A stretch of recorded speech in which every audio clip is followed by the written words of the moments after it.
আজকে সর্ষে ইলিশ প্রথমেই কাঁচা লঙ্কা বেটে নিলাম, তারপর কিছুটা কাঁচা জিরে বেটে নিয়ে কিছুটা কাঁচা সর্ষেও বেটে নিলাম। তারপর ইলিশ মাছের মধ্যে জিরে কাঁচা লঙ্কা বাটা, কিছুটা হলুদ লবণ দিয়ে আর কিছুটা সর্ষের তেল দিয়ে ম্যারিনেট করে 15 মিনিটের জন্য ঢাকা দিয়ে রেখে দেবো।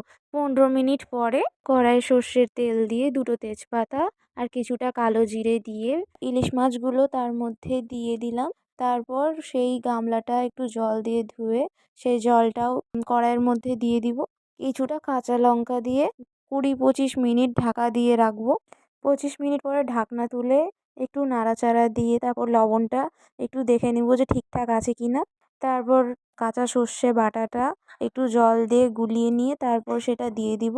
তারপর সর্ষে বাটাটা ঝোলের মধ্যে দেখে শুনে মিশিয়ে নিব যাতে ইলিশ মাছগুলো ভেঙে না যায়। তারপর একটু জাল দিয়ে নিয়ে নামিয়ে নিলেই রেডি সর্ষে ইলিশ। থ্যাংক